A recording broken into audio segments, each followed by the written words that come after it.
I've got to tell you, for many years, it bugged me to death that people kept pushing Christmas further and further up, you know? I mean, it was ridiculous. We lost Advent because, you know, the TV, media, stores kept pushing Christmas up all the way to December 1st. And then we lost Thanksgiving because they pushed Christmas back before Thanksgiving. And then, doggone it, we almost lost All Saints' Day because they pushed Christmas advertising, Christmas merchandising to before Halloween. You go into a shop and you got Batman costumes over here and St. Nicholas over there, you know. But, as I listened to people over those years, and I watched my neighbors decorating their yards earlier and earlier, and I noticed how people flocked to Christmas movies much more sooner than they used to, I began to realize that this was not just about raw consumerism. Raw consumerism certainly plays a role, but I realized that there was something else at work. I think that there is a deep need in the larger culture for what Christmas represents. I think this became especially apparent in the midst of the pandemic. There was so much darkness in the world, so many harsh realities, disease and death, fear, war, hatred, theft, political upheaval. And people just needed Christmas. Peace on earth, goodwill to men, silent night, holy night, hope. And more than anything else, love. Love. If you were to ask, what is the greatest motivator on the face of the planet? The thing that really gets people going? Well, I think some would say money, of course, power, celebrity. But I believe underneath it all, the strongest motivator in the lives of individuals has been and will always be love. The first time we experienced love, it was no doubt at the hands of our moms and dads, the people who brought us into the world, the people who were there by our sides in all situations, who stayed up late at night when our little brows were feverish, and they sat on our bedside and they rubbed our face with cool claws and said reassuring words to us, honey, it's going to be okay, you're going to be all right. Those people who waited up for us over and over and again when we were teenagers doing what we weren't supposed to, staying out late at night. And there they were, sitting on the couch, worrying. They were the ones who have been dependably there for all the ups and downs of our bad choices, unwaveringly loving. A little later in life, we experienced a different kind of love. The love of a boyfriend or a girlfriend. This amazing reality that someone in the world other than our families actually find us lovable. It was a great thing, right? A wonderful realization that they think we're clever and interesting and good looking and they want to be around us all the time. I mean, it just makes you feel giddy, euphoric. And then later still in life, there's this other love you discover when you have your own children. And it's just unbelievable. You think, wow, I never knew I could feel this way. This is bone of my bone and flesh of my flesh, and you're just enamored with that child. And you would lay your life down for them.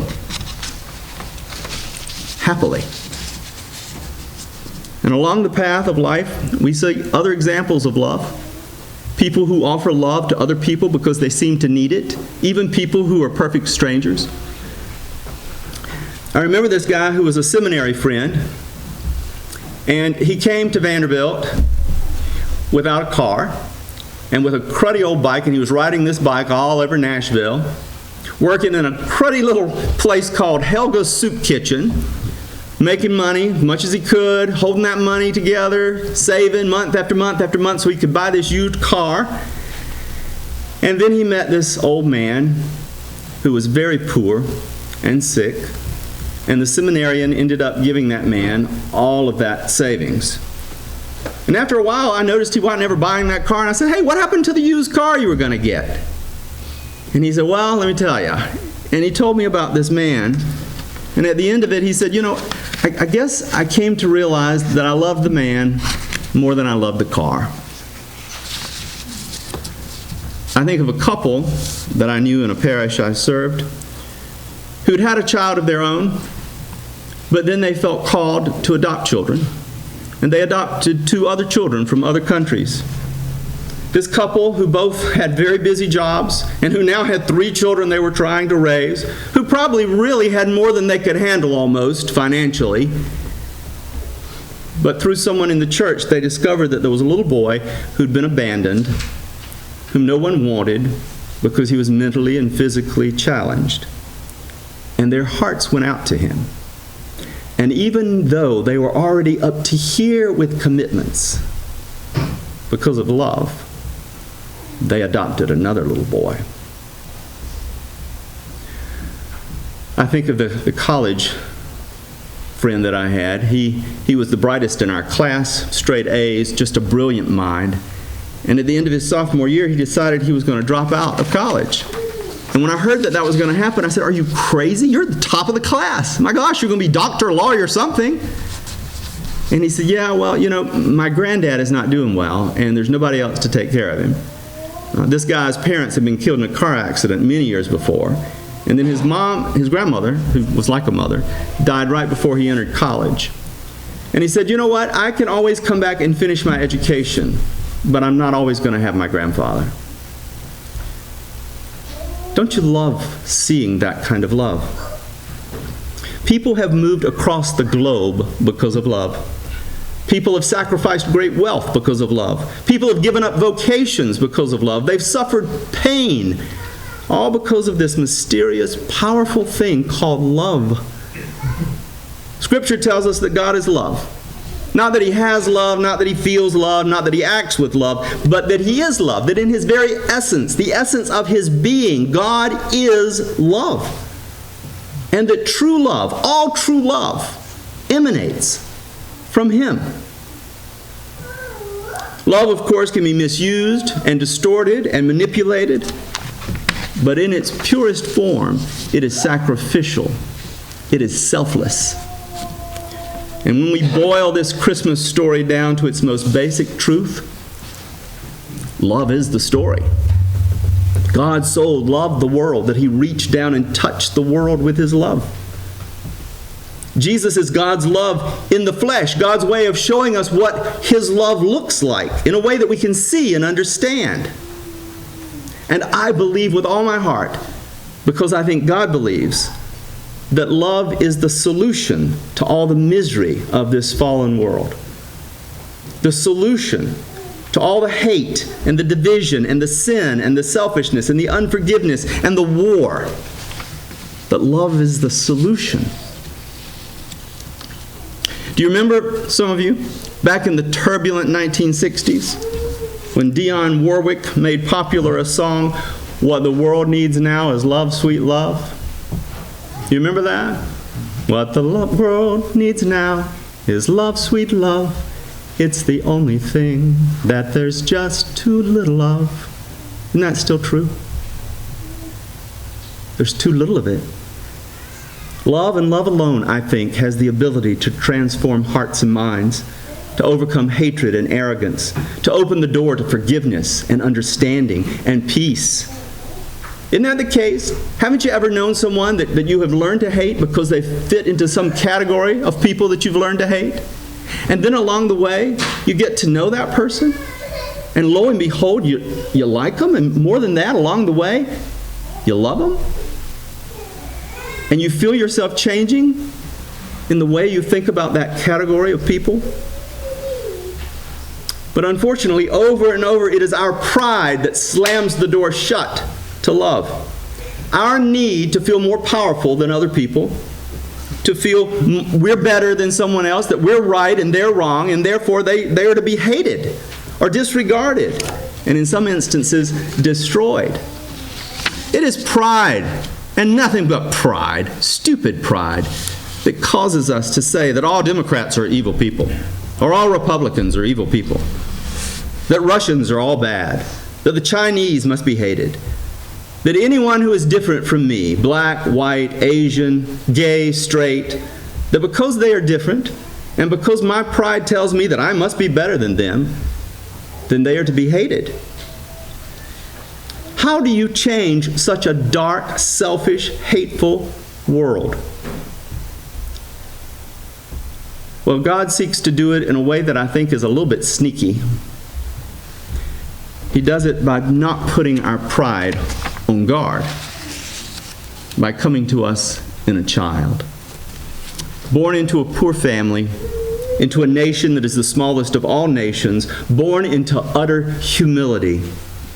A child who grows up and loves what everyone else hates. He loves the pagan Roman soldiers and offers them a healing touch. He loves the lepers who are covered with disease, whom no one else wants to even get near. He loved the Samaritans, who were regarded as despicable half-breeds. That's what they were called. He loves women and treats them with kindness and respect, something really unusual in that day and time. You remember how he loved that woman caught in adultery? He didn't know the woman. She was caught in the midst of adultery. These men were going to kill her. And he interfered out of love and didn't allow it. Do you remember that woman at the well? She'd been married 5 times, and she was living with this guy when she met Jesus, and she met him out there at the well drawing water in the middle of the day. Because she had to be there in the middle of the day. She couldn't go out there in the morning, in the cool of the day, when the other women were out there, because the other women hated her. But Jesus didn't hate her. You think of the man who had some kind of mental illness, who'd been thrown out of his village, who was living way out on the edge of the village in the graveyard. No one would touch him, get near him. And Jesus loved him. And that love healed him. You can step into the history of that moment in time, and every group of people who were hated and despised by other groups of people were loved by Jesus. And the Gospels make a point of showing us that over and over. He even loved the people who crucified him and prayed for them with his last breath. And I'm telling you this, you can study 2,000 years of commentary on Scripture and read all the theology that is out there, and dozens of brilliant church creeds and encyclicals and prayer books and ecclesiastical laws, and it really does just all boil down to love. The love of God for a dark and broken world.